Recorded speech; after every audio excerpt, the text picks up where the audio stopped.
Ones again welcome back to the program. ਅੱਜ ਦੇ segment ਵਿੱਚ ਅਸੀਂ ਗੱਲਬਾਤ ਕਰਾਂਗੇ ਰਜਨੀ ਸ਼ਰਮਾ ਜੀ ਨਾਲ, ਜਿਹੜੇ ਕਿ ਹਰ ਸੈਟਰਡੇ ਦੀ ਸ਼ਾਮ ਨੂੰ ਸਾਡੇ ਨਾਲ ਆ ਕੇ ਭਾਗਵਤ ਪੁਰਾਣ ਵਿੱਚੋਂ ਕੋਈ ਨਾ ਕੋਈ ਕਥਾ ਸੁਣਾਉਂਦੇ ਨੇ। ਪਿਛਲੀ ਵਾਰ ਜਿੱਥੇ ਅਸੀਂ ਛੱਡਿਆ ਸੀ ਉਸ ਦੇ ਵਿੱਚ ਪ੍ਰਹਲਾਦ ਦੀ ਅਸੀਂ ਗੱਲ ਕੀਤੀ ਸੀ ਕਿ ਭਗਤ ਪ੍ਰਹਲਾਦ ਦੀ ਬੜੀ ਮਹੱਤਤਾ ਹੈ। ਉਹਨਾਂ ਦੀ ਛੋਟੀ ਜਿਹੀ ਆਯੂ ਸੀ, ਲੇਕਿਨ ਉਸ ਦੇ ਬਾਵਜੂਦ ਉਹਨਾਂ ਦੀ ਇੰਨੀ ਨਿਸ਼ਠਾ ਸੀ ਕਿ ਉਹ ਕਿਸ ਤਰੀਕੇ ਨਾਲ ਉਹਨਾਂ ਨੇ ਆਪਣੇ ਹੀ ਪਿਤਾ ਦੇ ਖਿਲਾਫ ਆਵਾਜ਼ ਬੁਲੰਦ ਕੀਤੀ।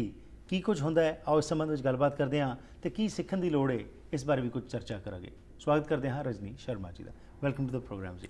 Thank you ji Rajni ji, so last time जो हमने बात की थी उसके अंदर ये चल रही थी कि पावर जब इंसान के पास आती है तो वो भूल जाता है अपने आप को, और जैसे जैसे पावर बढ़ती जाती है उससे वो समझता है कि मैं ही मैं हूँ और उसके अलावा कोई है नहीं। और इसका ही हमें सबूत मिलता है जो आज हमने आपने हमें वो कथा सुनानी है भगत प्रहलाद की, कि कैसे वो अपने ही बच्चे को मारने तक जो है वो जाते हैं। क्या कुछ होता है, पहले तो थोड़ा सा रिकैप कर लें, लास्ट हमने क्या बात की और फिर आगे इस कथा में क्या होता है, इसके बारे में हमें बताइए जी। जी हरप्रीत जी, इसमें मेन बात ये देखने की है कि हिरण्यकश्यप ने जो वर लिया भगवान ब्रह्मा जी से, कि किस तरह से उन्होंने अपनी माइंड की all the dimensions, time space identity जी, और इतने तक ही मन सोचता है केवल, राइट। और हमारी जो पूरी देखा जाए तो जो भारत से सनातन धर्म है वो ये कहता है कि ये जो मन है, जितने तक ये सोचता है माइंड, ये सारा माया है, right. There is nothing true about it. तो हम लेकिन जो अपनी आइडेंटिटी है, हम लोग भी अपनी डे टू डे लाइफ में देखें तो हमारी जितनी दौड़ है वो हमारे मन की उपज है। मन से ही हम सारे फैसले करते हैं, मन से ही आगे के प्लान बनाते हैं, कल्पनाएं करते हैं, और फिर जब हमें थोड़ा सी सक्सेस मिलती है तो हमें लगता है हाउ इंटेलिजेंट आई एम, और अगर हमें थोड़ी फेलियर मिलती है तो हमको लगता है oh I should have not done that और दिस, और सक्सेस मिलती है तो खुशी, और असफलता मिलती है तो दुख, और सुख दुख के इस पेंडुलम में हम इधर से उधर सारा जीवन भटकते रहते हैं, राइट। अपने मन के खेल में खेलते हुए ये देख, और अपना अमूल्य जीवन जो है वो नष्ट करते रहते हैं। और जो मेन मकसद है हमारे जीवन का वो क्या, कि कैसे इस मन के पार जाएं, ठीक। क्या मन के पार भी हमारा कोई अस्तित्व है? ये पूरा जो सनातन धर्म है उसका पूरा सार ये है। क्या सार है इस शाश्वत धर्म का, कि हमारे इस शरीर में जो हमारा माइंड है, जो इंटेलेक्ट है, इसके अलावा भी क्या कुछ है, राइट। तो जब ऋषि मुनियों ने इस तरह की रिसर्च करी तो उन्होंने पता लगाया कि हाँ, एक आत्म तत्व है जी हमारे इस शरीर में, और आत्म तत्व क्या है, हमारा होना, ठीक, the very being of, the very core of our being. और हम चाहें तो इस मन के पार जाके उस field of, cohesive field of that consciousness, हम उसको टच कर सकते हैं, उसमें रह सकते हैं, और एक बार अगर हमें उसकी हल्की सी झलक भी मिल जाती है तो हमारे टोटल जीवन में ट्रांसफॉर्मेशन हो जाती है, और हम जो है इस दुनियावी दौड़ से बाहर आके उस सुख, उस आनंद की ऊंचाइयों को छू लेते हैं जिसके लिए कि मनुष्य की देह मिली।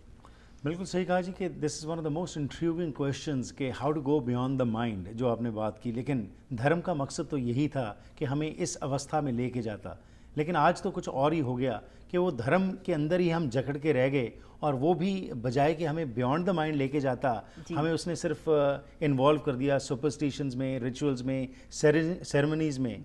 जबकि अब भगत प्रहलाद की जब हम बात करते हैं तो जैसे आपने लास्ट हफ्ते बात की थी, थोड़ी सी हमने जिक्र किया था, अब छोटी सी आयु है जी, अब इट्स इम्पॉसिबल कि क्या उन्होंने क्या कुछ पढ़ा और वो ग्रहण किया, वो सारी नॉलेज की नहीं, लेकिन उनके अंदर ही थी ये क्योंकि जैसे आपने बताया था कि, और आज साइंस भी ये प्रूव करती है कि माँ के गर्भ में जब बच्चा होता है तो जो कुछ उसका एनवायरनमेंट होता है, माँ क्या खा रही है, क्या सुन रही है, क्या पढ़ रही है, उसका इम्पैक्ट जो है बच्चे पे पड़ता है। सो इसका मतलब ये हुआ कि एक अच्छा संतान और अच्छा एक पैदा करने के लिए एक अच्छी माँ जो है, माँ के ऊपर वो डिपेंड करता है जी, बहुत कुछ, बहुत कुछ, क्योंकि वो एक एनवायरनमेंट जो बच्चे को मिलता है शुरू से, वो उसके जीवन को एक तरह का हमें ये कहना चाहिए कि वो उसको स्ट्रक्चर देता है Right. कि किस तरफ उसका जो जीवन है उसकी गति होगी।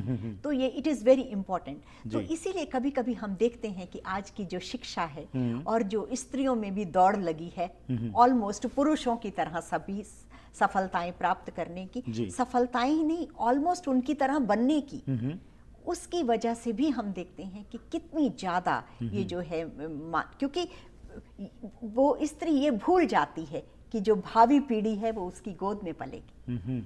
तो सारी शिक्षा जो माँ की और एक स्त्री की होनी चाहिए थी जी, वो अपने को पुरुषों के बराबर समझती हैं, लेकिन ये वो भूल जाती हैं कि वो पुरुषों के बराबर नहीं है, वो उनसे भिन्न है और उनसे ऊपर है। Right. क्योंकि वो माँ है, वो पुरुष को भी जन्म देने वाली है। जी, तो ये जो बातें हैं, ये जो शिक्षा है, ये आज की जो स्त्री है उसको मिलनी चाहिए, हमारी बच्चियों को मिलनी चाहिए, ताकि उनका सेल्फ एस्टीम बढ़े, that I don't not need to compete with man, I am already superior to them. तो ये जो चीज़ें जब इस तरह से इस एंगल से उनके पास जाएंगी तो then they would be proud to who they are. जी, तो ये जो है भक्त प्रहलाद जो हैं वो बड़े ही भगवत बुद्धि से संपन्न होकर उस हिरण्यकश्यप के घर पे उन्होंने जन्म लिया। और हिरण्यकश्यप के मैंने जैसे आपको बताया ऐश्वर्य की बात, पुराण में हरप्रीत जी इसका बड़ा विवरण है कि किस तरह के उसके महल थे कि जिसकी दीवारें क्रिस्टल की थीं और उनकी सीढ़ियाँ जो हैं, जो स्टेप्स थे वो कोरल्स के बने हुए थे। तो इसका मतलब एपिटमी ऑफ जिसको कहना चाहिए मटेरियल वो उनके पास, हाँ जी, अबंडेंस थी। लेकिन उसके बावजूद भी देखिए कि ऐसा होता है कि कभी कभी हम जब इतनी ज़्यादा ईगो मन में आ जाती है तो फिर क्या होता है, छोटा सा व्यवधान भी उसमें सहन नहीं होता और थोड़ी सी चोट लगती है। राइट, एरोगेंस इतनी बढ़ जाती है, इतनी बढ़ जाती है। तो जब सभी लोग उनको एक देवता की तरह पूज रहे हैं, सारा जगह हो रहा है, और उनका अपना बच्चा, अब क्या है कि हमने जैसे पिछली बार बात की कि प्रहलाद को स्कूल भेजा उन्होंने और उसकी शिक्षा शुरू की।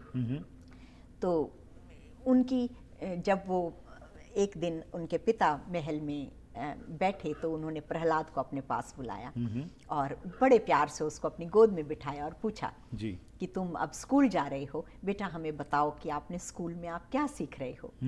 तो प्रहलाद ने जो उत्तर दिया वो तो उनको बहुत हैरान करने वाला था। उन्होंने कहा कि पिताजी, मैंने ये सीखा कि ये जो पूरा संसार है वो भगवान का बनाया हुआ है और उसके कण कण में भगवान बना के फिर खुद उसमें व्याप्त हो गए हैं। विष्णु जो है, विष्णु का अर्थ होता है विश्व जमा अणु, ऐसे उसकी संधि बनती है। अणु कहते हैं द स्मॉलेस्ट मॉलिक्यूल, कि जो विश्व का अणु है, in the smallest molecule that consciousness is there. तो उन्होंने कहा कि ये पूरा जगत भगवान विष्णु ने रचा और रचने के बाद वो खुद इसमें प्रवेश भी कर गए, इसलिए वो अणु अणु में व्याप्त हैं। और जो मनुष्य हैं उनको ये चाहिए कि उनको ये छोटा सा जीवन मिलता है तो उसमें वो भगवान विष्णु की आराधना करें। हिरण्यकश्यप को तो ये बात सुन के बहुत ज़्यादा क्रोध आया, क्योंकि उन्होंने तो सारी तपस्या ही इसलिए की थी कि वो किस प्रकार से बदला लें, और सारी दुनिया आज उनको मान रही है और अपने घर में अपना छोटा बालक ये किस तरह की बात कर रहा है। तो साथ ही लेकिन उनके मन में एक संशय आया, और वो संशय क्या था कि उनके मन में ये आया कि कहीं ऐसा तो नहीं कि भगवान विष्णु को भी मेरी ताकत का पता है, तो वो कोई भेष बदल के इस बच्चे के माइंड को, जिसको कहना चाहिए कि इसका ब्रेन वॉश कर रहा है और उसको बहला रहा है, फुसला रहा है मेरे खिलाफ। तो ये जब उनको बात आई उनके दिमाग में, तो उनको जो दैत्यों के आचार्य हैं वो हैं शुक्राचार्य। तो शुक्राचार्य के 2 बेटे हैं, एक का नाम है षंड और एक का नाम है अमर्क। तो उन्होंने षंड और अमर्क को अपने पास बुलाया और कहा कि आज से प्रहलाद की शिक्षा का जिम्मा मैं तुम्हारे ऊपर सौंपता हूँ। और प्रहलाद को क्योंकि मेरा उत्तराधिकारी बनना है तो इसको राजनीति की, अर्थनीति की, कूटनीति की, ये सब बातें तुम इसको समझाओ और इसी की इसको शिक्षा दो। तो अब जो है वो प्रहलाद को बहुत ज़्यादा, जिसे कहना चाहिए कि एक डिसिप्लिन्ड और एक कंट्रोल्ड एनवायरनमेंट में वो शिक्षा उसको जी मिलने लगी। तो जब कुछ दिनों के पश्चात फिर ऐसा इत्तेफाक हुआ कि प्रहलाद ने पुनः अपने पिता के पास आया। पिता ने उनको बड़े प्यार से कहा, और इस बार वो काफ़ी ज़्यादा कॉन्फिडेंट थे कि अब जो उसकी शिक्षा है षंड और अमर्क उसको दे रहे हैं, और वो शुक्राचार्य के बेटे हैं और हम दैत्यों के गुरु हैं, तो वो तो इसकी जो बुद्धि है उसको बिल्कुल ही असली तरफ लेके जाएंगे, असुर की निगाह में असली तरफ, राइट, कि किस तरह से वो मटेरियली सक्सेस हो, एक अच्छा और प्रतापी राजा बने। राइट। तो उन्होंने उनसे फिर पूछा कि आप हमें ये बताओ प्रहलाद, कि आप क्या सीख रहे हो स्कूल में। जी, सो प्रहलाद का इस समय क्या जवाब होता है और उसके बाद क्या रिएक्शन होता है, इसके बारे में बात करते हैं इस छोटी सी ब्रेक के बाद। ਵੈਨਕੂਵਰ ਵਿੱਚ ਮਰੀਨ ਡਰਾਈਵ ਤੇ ਸਥਿਤ ਰੀਅਲ ਕੈਨੇਡੀਅਨ ਸੁਪਰ ਸਟੋਰ ਉਹ ਵਨ ਸਟਾਪ ਖਰੀਦਾਰੀ ਦਾ ਹੱਲ ਹੈ, ਜਿੱਥੇ ਤੁਹਾਨੂੰ ਵੈਰਾਈਟੀ, ਵੈਲਿਊ ਤੇ ਹਰ ਕਿਸਮ ਦੀਆਂ ਸਾਊਥ ਏਸ਼ੀਅਨ ਸਪੈਸ਼ਲਿਟੀਜ਼ ਵਾਜਿਬ ਕੀਮਤਾਂ ਤੇ ਮਿਲਦੀਆਂ ਹਨ। ਸਾਫ਼ ਸੁਥਰੀਆਂ ਹਾਈ ਕੁਆਲਿਟੀ ਤਾਜ਼ੀ ਸਬਜ਼ੀਆਂ, ਫਲ, ਬੇਕਰੀ, ਡੇਅਰੀ, ਰੈਗੂਲਰ ਤੇ ਭਾਰਤੀ ਗਰੋਸਰੀ ਇੱਥੇ ਉਪਲਬਧ ਹੈ। ਆਓ ਤੇ ਆ ਕੇ ਇੱਕੋ ਥਾਂ ਤੋਂ ਘਰ ਦੀ ਲੋੜ ਦੀ ਹਰੇਕ ਚੀਜ਼ ਲੈ ਜਾਓ। ਹੋਰ ਜਾਣਕਾਰੀ ਲਈ ਕਾਲ ਕਰੋ 604-322-3727। We cater to all your ethnic needs. Thank you for shopping at Superstore on Marine Drive.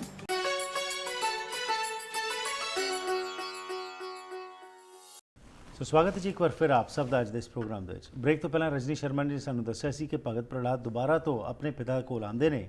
ਕੀ ਵਾਰਤਾਲਾਪ ਹੁੰਦੀ ਹੈ, ਇਸ ਵਿੱਚੋਂ ਕੀ ਸਿੱਖਣ ਦੀ ਲੋੜ ਹੈ ਕਿ ਕਿਸ ਤਰੀਕੇ ਨਾਲ ਅੱਜ ਅਸੀਂ ਦੇਖ ਰਹੇ ਹਾਂ ਸਮਾਜ ਦੇ ਵਿੱਚ ਕਿ ਕੋਈ ਵਿਅਕਤੀ ਜਿਸ ਦੇ ਕੋਲ ਤਾਕਤ ਹੈ, ਅੱਜ ਅਸੀਂ ਇਸ ਝੂਠ ਨੂੰ ਵੀ ਝੂਠ ਕਹਿਣ ਤੋਂ ਡਰਦੇ ਹਾਂ ਕਿਉਂਕਿ ਸਾਨੂੰ ਡਰ ਹੁੰਦਾ ਹੈ ਕਿ ਸਾਡਾ ਕਿਤੇ ਨੁਕਸਾਨ ਨਾ ਹੋ ਜਾਏ। ਆਓ ਇਸ ਬਾਰੇ ਗੱਲ ਕਰਦੇ ਹਾਂ ਰਜਨੀ ਸ਼ਰਮਾ ਜੀ ਨਾਲ ਤੇ ਜਾਣਕਾਰੀ ਲੈਣੇ ਕੀ ਕਹਿੰਦੇ ਨੇ ਭਗਤ प्रहलाद, खास तौर पर सानू की सीखने की लोड़ है। जी रजनी जी, सो क्या बात होती है जी? जी, तो हरप्रीत जी, जैसे हमने बताया कि अब क्योंकि उन्होंने वो शुक्राचार्य के बेटे षंड और अमर्क को लगाया था जी, उनको प्रहलाद को शिक्षा देने के लिए, कूटनीति की, अर्थनीति की, राजनीति की, तो अब वो जानना चाहते हैं। तो बुलाया अपने बेटे को बड़े प्यार से और बिठाया अपनी गोद में और कहा कि प्रहलाद बताओ आजकल तुम क्या स्कूल में क्या सीख रहे हो। जी। और प्रहलाद ने उस वक्त उनको कहा कि मैंने जैसे आपको पहली बार बताया था, पहले भी कहा था कि भगवान विष्णु जो हैं, ही इज़ द सुप्रीम यहाँ पर इस सृष्टि को चलाने वाले, उसका पालन करने वाले। जी। तो हम सबको उनकी आराधना करनी चाहिए।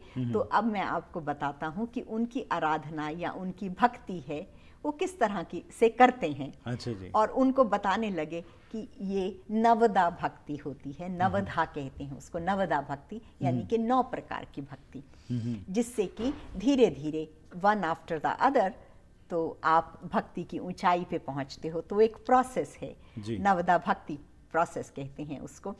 पुराण में बहुत डिटेल से उसको बताया है कि श्रवण, मनन, चिंतन, कि पहले भगवान के बारे में सुनो, फिर उनका मनन करो, चिंतन करो, फिर उनका पूजन करो, फिर उसके बाद इस तरह से स्टेप बाय स्टेप फिर किस तरह से मन तुम्हारा शांत होगा, वो सारी बातें, भगवान का कीर्तन करो और फिर अपने को उनके प्रति समर्पित करो, अपना आत्मनिवेदन करो। ऐसे वो स्टेप्स हैं। तो वो सारी डिटेल से उसको उनको बताने लगे। तो हिरण्यकश्यप बहुत हैरान हुए कि मैंने तो सोचा कि ये कुछ राजनीति और कूटनीति, अर्थनीति की कोई बात हमसे करेंगे, ये क्या बातें कर रहे हैं जी। तो जिस वक्त फिर उन्होंने बुलाकर षंड और अमर्क को बहुत ज़्यादा डांटा फटकारा और कहा कि ये तुमने क्या उल्टा सीधा मेरे बेटे को तुमने पढ़ाया है जी। तो वो दोनों भी बहुत हैरान हुए और उन्होंने कहा कि नहीं, हम तो इसे सही शिक्षा दे रहे हैं। राइट। तो अब उन्होंने भक्त प्रहलाद के सामने ही उनसे पूछा कि ये आपको ऐसा बता रहे हैं तो आप इनकी बात क्यों नहीं समझ रहे जी। और ये आप अपने मन से क्या बातें कर रहे हैं। तो उन्होंने कहा कि भक्त प्रहलाद ने कि ये जो मुझे शिक्षा दे रहे हैं वो तो अपने में और पराई में भेद करना बताती है, जबकि ये सृष्टि तो भगवान ने एक ही प्रकार से समभाव से सबके लिए रची है। ठीक। तो वो बहुत हैरान हुए। तो उनको समझ में आया कि हो ना हो ये इस बालक में कहीं भगवान विष्णु का कोई अंश है जिस वजह से ये ऐसी बातें कर रहा है। और उनको साथ में ही ये भी लगा कि आज नहीं तो कल ये बालक मेरे लिए एक बड़ी मुसीबत बनने ही वाला है जी। ये सोच के उन्होंने अब सोचा कि मेरे पास और कोई उपाय नहीं है, इस बालक का वध करना चाहिए। क्योंकि अगर ये छोटी सी चिंगारी है, अगर ये इसकी बात दूसरे लोगों को भी पता चली, और वो उनको डर क्यों था, क्योंकि बात तो सत्य है, बिल्कुल, और सत्य से निकल के आ रही जी, है। जी। इसीलिए कहते हैं कि सत्यमेव जयते, राइट, कि सत्य सदा विजयी होता है। और ट्रूथ की पावर बहुत होती है, राइट। और वो जो जिस दूसरे के ऊपर प्रभाव जल्दी डालता है। तो तब उन्होंने सोचा कि ये जो बच्चा है, जब ये अपने आसपास के जो इसके सहपाठी हैं उनसे बात करेगा तो वो भी सब मेरे अगेंस्ट हो जाएंगे, और ये छोटी सी चिंगारी कब बड़ी ज्वाला का रूप ले लेगी ये उसको पता भी नहीं चलेगा। तो उन्होंने कहा कि ठीक है, हम ऐसा करते हैं कि इसका वध करवा देते हैं। और उसके बाद फिर पुराण में ये भी बताया कि कई तरीके से उन्होंने कोशिश की उस प्रहलाद का वध करने की, लेकिन हर बार कोई ना कोई अदृश्य शक्ति उसको बचा देती थी। राइट। कि जैसे उन्होंने अगर उसको सोचा कि इसको पर्वत से नीचे फेंक दें, तो वो जब पर्वत से उनको नीचे फेंकते तो इत्तेफाक से उस वक्त कोई ऐसी गाड़ी जा रही होती जिसके अंदर की, जैसे दिखाया कि कोई भूसा या कुछ इस तरह से भरा हुआ है, और वो प्रहलाद उसके ऊपर जाके जो है वो गिर जाते हैं। तो इस तरह से कई तरह से उन्होंने कोशिश की, और ये जो है उनको सफलता नहीं मिली। ठीक। तो फिर हिरण्यकश्यप ने ये सोचा कि मैं इनको कारावास में डाल दूं, और वहां पर इनका जो है कोई खाना पीना इनको नहीं दिया जाए, और कुछ दिनों में अपने आप ही जी हो जाएगा। और ऐसे ही पुराण की कथा आती है कि उस बंद कारावास में भी प्रहलाद की रक्षा करने के लिए भगवान ने उनको आहार दिया और सभी कुछ दिया। तो अब कभी कभी हमें ये बातें सुन के जैसे हैरानी भी होती है, लेकिन असली बात यह है कि जिस वक्त श्रद्धा और विश्वास हो तो कोई ना कोई अदृश्य शक्ति कहना चाहिए, या कोई अनजाने व्यक्ति भी आपका जो है वो भला उस वक्त कर देते हैं। राइट। भगवान, उन्होंने कहा कि कोई अदृश्य शक्ति, या हो सकता है कि उस कारावास का ही कोई पहरेदार का हृदय परिवर्तन हुआ हो। ये छोटा सा बच्चा है और उसको देख के उसने भोजन उनको करवाना शुरू कर दिया। ठीक। तो इस तरह से जो है वो प्रहलाद बचते रहे। तो कई दिनों के बाद जब उनको कारावास से निकाला तो हिरण्यकश्यप ने सोचा कि वो तो अब बिल्कुल निर्बल होंगे। लेकिन जब उन्होंने ये देखा कि वो तो उसी पहले के समान हृष्ट पुष्ट और सुख, क्या कहते हैं, शांत और बिल्कुल संतोष और तृप्त लग रहे हैं, तो उनको लगा कि ये तो कहीं मैं ही तो कोई गलती नहीं कर रहा हूँ, और आफ्टर ऑल वो पिता हैं। एक बार फिर उनको अपने बेटे पे जो है वो प्रेम आया, और उन्होंने कहा कि मुझे एक बार और कोशिश करनी चाहिए, और उन्होंने उनको वापस स्कूल में भेज दिया, विद्यालय में, कि अब तुम नॉर्मल बच्चों जैसे ही पढ़ो, कोई उनको अलग से शिक्षा नहीं देगी जैसे आम साधारण बच्चे पढ़ते हैं। तो उन्होंने सोचा थोड़े दिनों में बच्चों के खेल कूद में ये भूल जाएगा, मगन हो जाएगा और भूल जाएगा ये सब कुछ क्या है। लेकिन जब प्रहलाद ने सामान्य बच्चों के साथ जब वो बैठे तो वो उनको बुला के उन बच्चों को उपदेश देने लगे, और उनको कहने लगे, और वो जो बातें करते थे बड़ी सरल और सीधी, और हम एक्सपेक्ट करते हैं कि छोटे बच्चे भी ऐसी बातें कर सकते हैं। राइट। जैसे कि मसलन वो ने कहते थे, आपको पता है कि हमारी आयु का कितना बड़ा भाग, ऑलमोस्ट 1/3 सोने में निकल जाता है जी रात को, और फिर बाद में जो बुढ़ापे में तो शरीर चलता ही नहीं है, और जब यौवन का वक्त है वो तो धन कमाने में और परिवार की रक्षा में, माता पिता की सेवा में, उसमें निकल जाता है। तो ये जो बाल अवस्था का समय है ये तो बड़ा अच्छा समय है, अभी हमारे ऊपर कोई जिम्मेदारी नहीं है, तो हमको चाहिए कि हम इस उम्र से ही जो है वो भगवान का भजन करें। इस तरह की बातें वो अपने सहपाठियों को करते जी। तो वो कहने लगे कि हमें समझ में नहीं आता है कि हम कैसे भगवान का भजन करें। तो उन्होंने कहा मैं तुम्हें इसका तरीका बताता हूँ, और प्रहलाद जो है वो बड़े प्रेम से नाचते हुए भगवान का कीर्तन करने लगे। और उन्होंने ये देखा कि जो अध्यापक हैं वो तो जैसे जरा से कक्षा में बाहर गए, वो आए तो सभी बच्चे जो हैं वो मग्न होके कीर्तन कर रहे हैं और नाच रहे हैं। तो जब हिरण्यकश्यप को इस बात का पता चला तो उन्होंने कुछ लोगों को भेजा इसको रोकने के लिए। लेकिन हरप्रीत जी पुराण ऐसे कहते हैं कि उस कीर्तन में इतनी शक्ति थी कि वो आते तो थे उनको मना करने के लिए, लेकिन जैसे ही वो उन बच्चों को छूते थे उनके अपने अंदर इस तरह का परिवर्तन हो जाता था कि वो खुद भी उसी रंग में मग्न हो जाते थे। ठीक है। तो ये अगर इसको हम सत्संग का प्रभाव कहें तो ये बड़ी साधारण बात है, आज भी हमें देखने में आता है। हम जीवन में बेशक रोजमर्रा की जो है हम चीजों में मस्त रहते हैं, व्यस्त रहते हैं, लेकिन अगर कोई आके इस तरह की बात करता है तो अपने हृदय को बड़ी अच्छी लगती है जी। और ये हम सबका अनुभव है।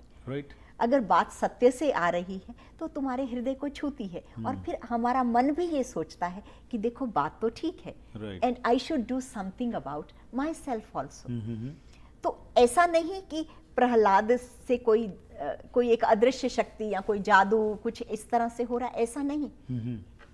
भक्ति का रंग जो है, सत्संग का रंग, वो व्यक्ति जिसने सत्य को जाना, ठीक, उसके संग से और उसके प्रभाव से हमारे मन में भी सुविचारों का जन्म होने लगता है जी।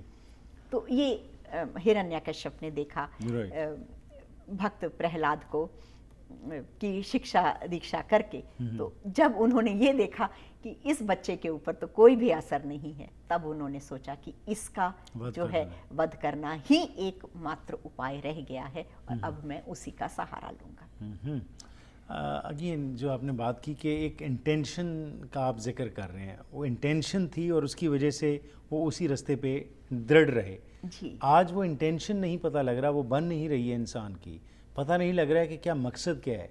तो वो मकसद का जो आपने जिक्र किया और जैसे उनके पिता अपने ही बच्चे का वध करने के लिए अब तैयार हो गए क्योंकि उनको अपना खतरा है जी। तो आज ये जो ये ह्यूमन ट्रेट जो उस समय था आज भी यही है जी। आज भी राजा जो है वो यही कहता है कि लोगों को जैसे मर्जी बेवकूफ़ बना के या उनको जो मर्जी करके मेरी सत्ता जो है वो हासिल रहे। और इंडिया में ख़ास तौर के ऊपर कैसे हम देखते हैं कि कम्युनिटीज़ का इस्तेमाल किया जाता है एक दूसरे के खिलाफ सिर्फ इसलिए कि हमारी सत्ता जो है बनी रहे। हरप्रीत जी, सत्ता के अलावा जो मनुष्य का अपना जो है ना अस्तित्व, वो उसके लिए सबसे इम्पोर्टेंट है। राइट। इसका अर्थ क्या हुआ कि एक पति अपनी पत्नी से कितना प्रेम करता है और उसको ऐसे लगता है कि जैसे मेरा जीवन इसके बिना नीरस है जी। लेकिन वही पत्नी अगर बीमार हो जाए और 2-4 साल बिस्तर पे ही पड़ी रहे जी तो उसको अब लगेगा कि भगवान अब कुछ मदद करो। राइट। कि किसी तरह से, क्योंकि हर मनुष्य at the end of the day उसको अपना प्लेजर, अपनी खुशी, अपनी प्रसन्नता उसके लिए सर्वोपरि है। Absolutely. और अगर वो पत्नी, वो पुत्र, वो परिवार, वो उसको वो प्रसन्नता में सहायक बनते हैं तो ठीक है, अदरवाइज हर व्यक्ति उसको छोड़ देने के लिए तैयार है। एब्सोल्युटली। सो ये अगेन इस इशू के ऊपर अगले हफ्ते मैं थोड़ा सा डिस्कशन करना चाहूँगा, समय आगे दे रहा, अगले हफ्ते बात करेंगे कि कैसे ये सोच जो है इसको हमने अपने ऊपर भारू करना है और ये नेगेटिव फोर्सेस जो है इनको हमने कम करना है। अगले हफ्ते बात करेंगे। आपका बहुत बहुत धन्यवाद। Thank you for your time. Thank you. इस नाल ही कर दें जी अज इस प्रोग्राम की इत्थे ही समाप्ति। फीडबैक जरूर देना 6046037555। जेकर रजनी शर्मा जी नाल डायरैक्टली गलबात करनी होए तो 6045949806 से संपर्क कर सकते हो। पुराने एपिसोड्स देखने हों तो youtube.com/हरप्रीत सिंह शो ते जाके देख सकते हो। फीडबैक जरूर दिया करो क्योंकि उसके ही आधार के उत्ते असी क्वेश्चनस जिहड़े ने वो बनाने हैं ताकि आए हुए साडे मेहमान उसका जवाब दे सकन। लेना आ गया, फिर मुलाकात करांगे, तब तक गुड बाय।